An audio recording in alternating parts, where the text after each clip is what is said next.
નમસ્કાર મિત્રો, હું છું જયેશ હિરપરા. કૃષિ મિત્ર ચેનલમાં આપનું હાર્દિક સ્વાગત છે. આજે વાત કરવાની છે ડુંગળીના પાક વિશેની ખેતી પદ્ધતિની અને કઈ વેરાયટી વાવવી અને કયું ખાતર આપવું. તો આમ જોઈએ તો કે ડુંગળી છે એ આખા ભારતમાં થતો પાક છે કે વધારે ઉત્પાદન જે છે એ મહારાષ્ટ્રમાં થાય છે, કે દેશનું 35% જેવું પ્રોડક્શન છે એ મહારાષ્ટ્રમાં થાય છે. ત્યાર પછી બીજા નંબરે જોઈએ તો 17% જેવું પ્રોડક્શન છે એ મધ્યપ્રદેશમાં થાય છે.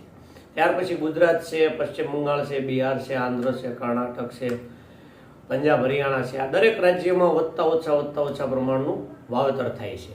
હવે ડુંગળી જે છે એ આમ અગત્યનો પાક છે કે કોઈ પણ આપણું ખાણું હોય, ભોજન હોય, એમાં સલાડ તરીકે ડુંગળી ના હોય એવું બને નહીં. એમાં અમુક સ્પેશિયલ જે છે કે જેમ કે પાવભાજી હોય તો ફરજિયાત ડુંગળી હોય જ. અમુક સંપ્રદાયને બાદ કરતા કે જે લોકો ડુંગળીનો આહારમાં ઉપયોગ નથી કરતા, જેમ કે વૈષ્ણવ સંપ્રદાય છે કે સ્વામિનારાયણ સંપ્રદાય છે કે જૈન સંપ્રદાય છે, એ સિવાયના લોકોને દરેક ભોજનમાં ડુંગળી એક હોય છે. ડુંગળીને એક આપણે ગરીબોની કસ્તુરી તરીકે પણ ઓળખવામાં આવે છે કે જ્યારે કોઈને કાંઈ વસ્તુ ન હોય ત્યારે કે ડુંગળીનો દડો અને બાજરાનો રોટલો, બે વસ્તુ હોય તો એનો દિવસ નીકળી જાય છે. ડુંગળી જે છે એ સુધારવામાં પણ આપણે સુધારતા હોય તો આપણને આંખોમાં એ ઉડે તો પણ આપણને રડાવે છે.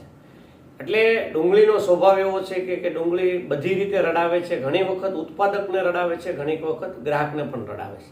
કે જોઈએ તો કે ગઈ સાલ કે આપણે આમ જોઈએ તો કે ભાવ જ્યારે બેસી ગયા ત્યારે જે ઉત્પાદક એટલે કે ખેડૂત છે કે એને રડવાનો વારો આવ્યો કે એમાં કંઈ નફાકારક ખેતી થઈ નહીં. જ્યારે અત્યારે જોઈએ તો કે અત્યારે ભાવ ઊંચા હેલા જાય છે તો કે ગ્રાહક વર્ગ છે કે જે લેનાર ખરીદનાર વર્ગ છે કે એને એ મોંઘી પડે છે. અને મીડિયાવાળા પણ ઘણી વખત એવું ચગાવતા હોય છે કે ભાઈ આમાં ગૃહિણીનું બજેટ ખોરવાઈ ગયું. પણ શાકભાજી પાક એવો છે કે અત્યારે આપણે જોઈએ કે ટમેટી છે, મરચી છે, આ બે પાક પણ ઘણા અંશે આપણા 2 વાર વરસાદ થવાથી એમાં ફેલ ગયા છે.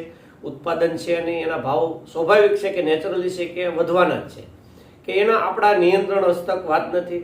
અને આ બધી વસ્તુ બગડી જાય એવી વસ્તુ હોવાથી કે એનો સંગ્રહ કરવો પણ શક્ય નથી. તો ડુંગળી જે છે એનું વાવેતર આમ જોઈએ તો કે ચોમાસાથી લઈ અને જાન્યુઆરી, ફેબ્રુઆરી સુધી વાવેતર અલગ વેરાયટીઓનું થતું હોય છે. જેમ ચોમાસાના દરમિયાન છે કે નાસિક N53 એટલે કે લાલ ડુંગળી છે એ થતી હોય છે. 1 ઓક્ટોબરથી લઈ અને 15 નવેમ્બર સુધી પીળી પત્તી અથવા સફેદ ડુંગળીનું વાવેતર થતું હોય છે. ડુંગળી છે એ આમ જોઈએ તો 120 દિવસથી લઈને 140-50 દિવસનો પાક છે. એમાં અમુક વેરાયટી છે વહેલી પાકતી જાત છે, અમુક વેરાયટી છે મોડી પાકતી છે. પણ જનરલી 140 થી 50 દિવસે પાકતી જે વેરાયટી છે એમાં આપણને ઉત્પાદન વધુ મળે છે, મણિકા વધુ થઈ છે. કે 1 વીઘે 16 ગુઠ્ઠાના વીઘા પ્રમાણે આપણે 300, 350, 400 મણ સુધી ઉત્પાદન લેવું હોય તો લઈ શકીએ. હવે વાત કરીએ કે સફેદ ડુંગળી, તો કે સફેદ ડુંગળીમાં ઉત્પાદન વધારે આવે છે અને એ ચિપ્સમાં વધારે વપરાય છે. હવે સફેદ ડુંગળીની વેરાયટીમાં વાત કરીએ તો કે કલર્સ સીડનું દ્રોણા આવે છે અને જિંદાલ સીડનું સ્નો વ્હાઇટ આવે છે. અને ત્યાર પછી પંચગંગાનું સફેદ સોળ કરીને આવે છે. કે આ વેરાયટી છે એનું બિયારણ સારું હોય છે અને ઉત્પાદન પણ સારું મળે છે. 90% જેવું બિયારણ છે એ આપણે આમ તો ઘરઘરાવ બિયારણ હોવાતું હોય છે કે જે ખેડૂતે ઉત્પાદન કરેલું હોય એ જાણીતા ખેડૂતોમાં આપતા હોય છે. કેમ કે ડુંગળીના બીમાં મેઇન પ્રોબ્લેમ હોય છે એ ઉગાવાનો. જો બિયારણ ઉગી જાય તો બીજો કોઈ એમાં પ્રોબ્લેમ આવતો નથી, અને જો ઉગે નહીં તો ત્યાંથી જ આપણે શરૂઆતમાં ખબર પડી જાય છે. એટલે આ કંપનીના બિયારણ પણ ઘણા બધા આપણને મોંઘા પડતા હોય છે. ક્યારેક એવા ભાવ હોય છે કે 20-20 હજાર રૂપિયાનું મણ પણ બિયારણ થઈ જતું હોય છે, અને ક્યારેક 2000નું મણ પણ બિયારણ કોઈ લેવા તૈયાર હોતું નથી. ત્યાર પછીની વાત કરીએ કે પીળી પત્તીમાં પણ કલર્સ સીડ છે, જિંદાલ સીડ છે, પંચગંગા છે, આ ત્રણેય કંપનીઓના બિયારણ સારા હોય છે. એમાં કલર્સ સીડની વાત કરીએ તો કે વરુણ છે, પંચગંગા સીડની વાત કરીએ તો કે ફુરસંગી પુના કરીને છે. તો આ બધી વેરાયટી જે છે આ વેરાયટી ઉત્પાદનમાં પણ સારી હોય છે. હવે ડુંગળીનું વાવેતરની મેથડ જોઈએ તો કે વાવેતરની મેથડ આમ 2 રીતે કરવામાં આવે છે, કે ધરુવાળીઓ કરી અને રોપ ફેરવવામાં આવે છે, અથવા અમુક વિસ્તારમાં એવું છે કે ડાયરેક્ટ ડુંગળી ચોપી જ દેવામાં આવે. કે જે વિસ્તાર એવો છે કે તળાજા, મહુવા અને કે રાજુલાનો જે ઘણો બધો ભાગ છે કે એ લોકો ત્યાં મેજોરિટી રોપ કરી અને ફેરવે છે. એટલે એમાં એવું બને છે કે રોપ માટેનું 1.5 વીઘો જગ્યા રાખી દીધી હોય, બાકીના વિસ્તારમાં મગફળી વાવેતર કરી દીધું હોય. તો મગફળી નીકળે ત્યાં રોપ છે એ 40-45 દિવસનો થાય એ રીતે આયોજન કરી લીધું. એટલે થાય એવું કે આપણે જે 150 દિવસ છે ત્યાં રોપ ફેરવા પછી 100 દિવસમાં ડુંગળી પાકી જાય, એટલે એ એક આમ બેનિફિટ મળે. બીજું કે રોપ કરેલો હોય તો કે એકમ વિસ્તાર ઓછો થઈ જાય, તો ઓછા એકમ વિસ્તારમાં માવજત કરવામાં પણ આપણને સારું પડે, કે બીજી ફૂગનાશક છાંટવી કે કોઈ જંતુનાશક છાંટવી, કોઈ સુકારાને આપવી, તો એ આપણને એમાં પિયત આપવું કે એ બધું આપણને સહેલું પડે. બીજું કે રોપ 1.5 વીઘાનો એટલે કે દાખલા તરીકે 10 વીઘા ભરાય એમ નાખ્યો હોય તો એમાં ઘણી વખત એવું બને છે કે રોપ બળતા 5 વીઘા જ ભરાતું હોય છે, એટલે ઘણી વખત રોપની શોર્ટેજ પણ ઊભી થઈ જાય છે. ઘણી વખત દરેક ખેડૂતે રોપ વધારે જ નાખેલો, ઘણી વખત બધોય રોપ ઉતરી જાય બધા વિસ્તારમાં તો રોપ વધી પણ પડે છે. એટલે ડુંગળી બધી રીતે અઘરો પાક છે, સેન્સિટિવ પાક છે. જેમ ટમેટી મરચી છે એવી રીતે ડુંગળી પણ અઘરો છે. લસણ થોડોક સહેલો પાક, કેમ કે ભાવમાં પણ બહુ વધઘટ હોય નહીં અને રોગ જીવાતમાં પણ એટલું બધું વધઘટ હોય નહીં.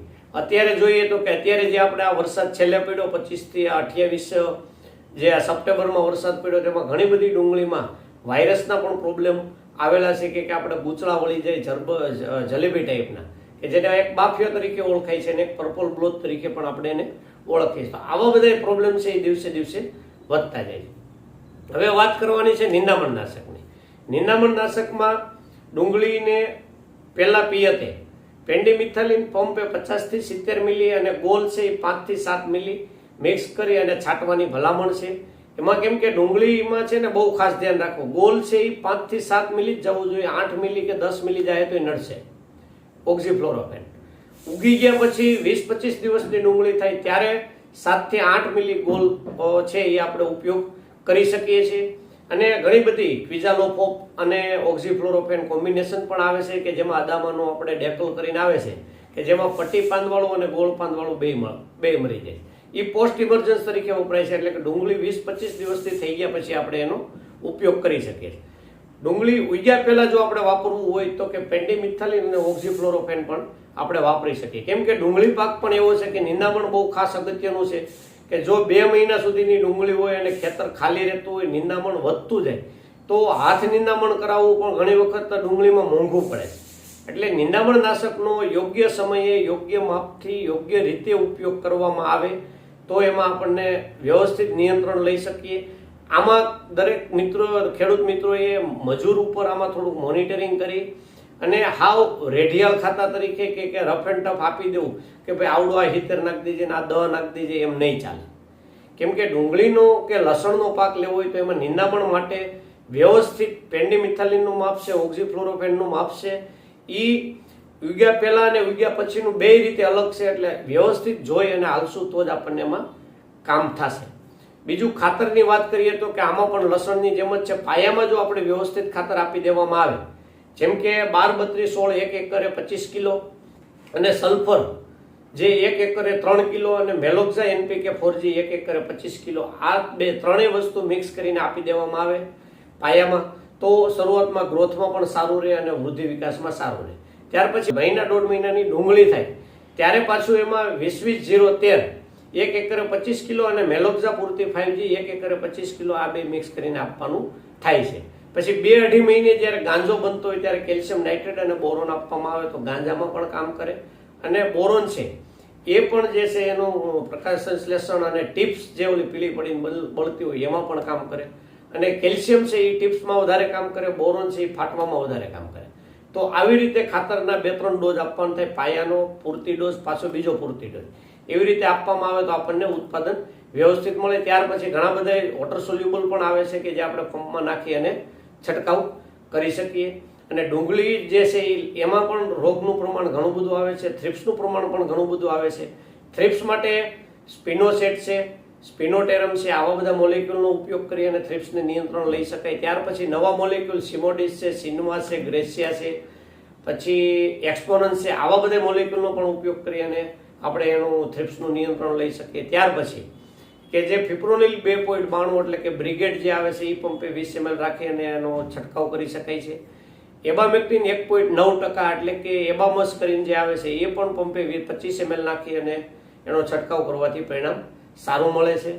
તો આ હતી આપણે ડુંગળી વિશેની માહિતી. જો આ માહિતી તમને સારી લાગી હોય તો અન્ય ગ્રુપમાં શેર કરો અને અમારી ચેનલ સાથે જોડાયેલા રહો. નેક્સ્ટ વિડીયોમાં ડુંગળીમાં આવતા રોગ વિશેની અને ટીપ્સું પીળી પડે એના વિશેનો પણ વિડીયો મૂકવામાં આવતો રહેશે. નમસ્કાર.